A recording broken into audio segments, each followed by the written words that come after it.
everyone. Welcome to the Seeds of Success podcast, hosted by Dottie San Martin and myself, Orly Rivera. This show is your weekly dose of knowledge, insights, and actionable tips to transform centers into striking successes. Whether you're a seasoned industry professional or just stepping onto the lanes, we've got you covered. And today I'm going to take it a little old school. You know, we used to kind of bring up the title on the show, but then sometimes we would like to come up with a title after just because we might spin it a certain way. But today I brought a title to the show that we're going to go with, Dottie. So it's going to be A Shoe Short, $1 Lost. Do you kind of want to explain to the listeners of what we're going to talk about? This is a very important topic, I think. I do. And yes, it is a very important topic. And it's one that really, we don't realize how important it is until we really start digging in and thinking about it. And so just like all of our seeds of success, that's what we want to do. We want to plant this in your brain, and we want to make it where you can't get it out of it until you really think this through. So we're talking about rental shoes. And Orly, I don't know about you, but when you go into a bowling center, you know, you expect to start your experience at the front counter. You're getting your shoes and you're all excited about getting to go down and bowl and be with your friends or family or whatever. But when you go in and you tell them what shoe size you have and they're like, "Oh, I'm sorry, we're out."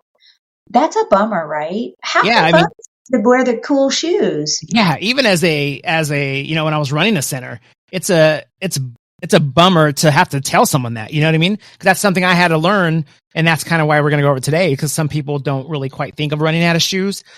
I'll kind of just jump right into it. There's, you know, when you're, well, I guess almost as you got to think about it. If you're starting off your experience, the very beginning of your experience, and they're telling you they don't have something already, that's not the way you want someone to, you know, come into your center. And, you know, from then on, you know, they're already going to have this negative mindset in their mind, like, oh man, they're already out of shoes. What's next? Absolutely. And you certainly don't want people bowling in their socks. That's a liability. You don't want them bringing up debris from wearing outside, you know, shoes on your approach. So not only is it a huge liability for you, but, and, you know, we as adults get disappointed, but what about these children that you know, have coming in? And now we're getting ready to go into the holiday season. You're going to have kids out of school. You're going to have them coming in, or, you know, even worse is when you have a field trip and half the kids get shoes and half the kids don't because you've run out. That's a huge, disappointing moment for those kiddos. Yeah. And if you're new kind of to the center and you're thinking like, well, I've never run out of shoes yet. Why would I run out of shoes? Like Dottie just mentioned, a school field trip, you know, you may not have run out of shoes when you have, you know, 10, 12 families or more, you know, a few more families in your center with a couple kids each. But when you have a whole couple school buses coming in and these kids are all around the same age, you're going to start to run out and be like, oh, wow, we're running out of, because they're all about the same size. So you have to keep that in mind when ordering and keeping a back stock of inventory. Right. And, you know, the same thing goes like when you have a boys basketball team or a little league team that's celebrating their end of season party there. You need to be planning for that. And so I realize that most bowling and entertainment centers have a limited amount of space for their shoes at the front desk, right? Yeah. But shoes are a great source of revenue. And if you have people coming in and you are turning that shoe rental away, you are leaving money on the table. So, and again, it's worth the investment. Go out and buy, you know, an excess of shoes that you know are in the most popular sizes, and ask your front desk, what sizes are we constantly running out of? Yeah. And you know, place your order accordingly, and have a little cubby off at the back. We used to call it our overflow room. We had extra lightweight balls in there as well. And then we had a lot of the overstock on the common sizes. And then we were in a city where we had a professional basketball team. So we had to have our big shoes that wouldn't fit at the front desk because a lot of the Spurs would come in and bowl and we have to go get their shoes because they were too big to put in the cubbies. Yeah. But some people might see it as, you know, like, well, I don't need backstock, or they're going to go to waste, or they're just going to sit there. But if you think about it, let's say, you know, something even like a women's night, I've come across a lot of women that are right around the same size shoe. Yeah. So, you know, if those shoes are being used a lot, it's good to have them as backstock. But if you think about it, if they're getting used a lot, what else is going to happen? Those shoes are going to get worn out faster too. So you're already going to have those in the back to pull up to the front once those get old and they're no longer able to be cleaned or cleaned up, And just cycle them around. Yeah. And that's another good point, Orly. It's the holidays. Most every center is promoting holiday parties, company parties, and we're driving in business.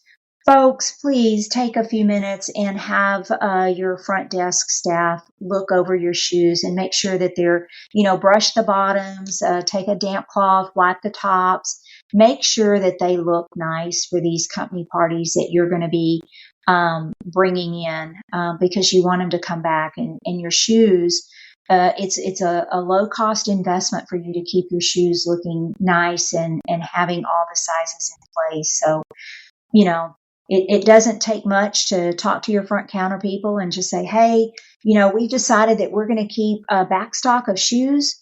So especially with your planned events, that's really easy. If you want to have them submit their shoe sizes in advance, you can make sure you can have it planned and ready to go. But to be able to have that available to just go, get those shoes and have them for that event is very, very valuable.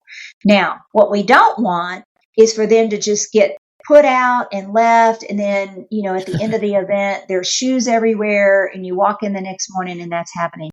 Have a process in place that you go up, you sign out however many shoes, the sizes, and then at the end of the event or at the end of the day, you sign those shoes back into your overstock.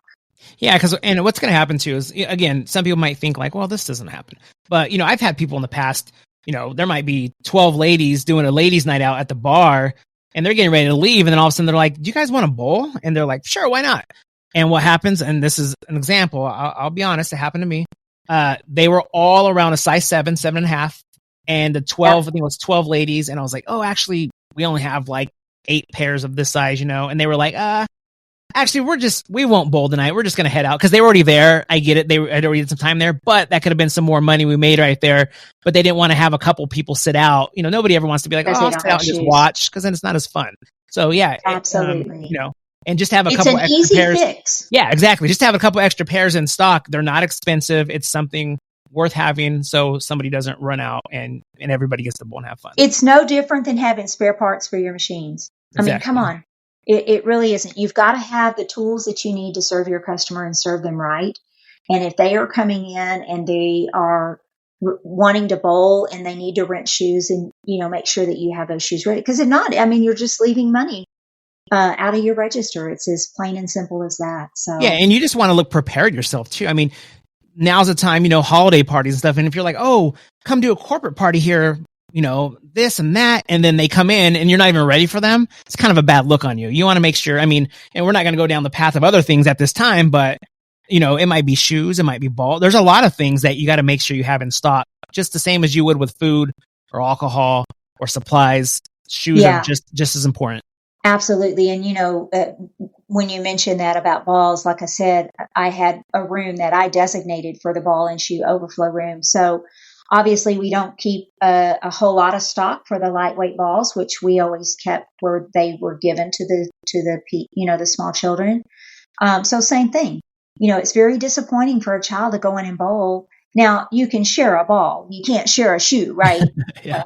You could, but I highly discourage that. But anyway, yeah. So definitely put some thought into that, and start preparing now, because let me tell you, folks, the holidays will be here before you know it. Kids are going to be out of school.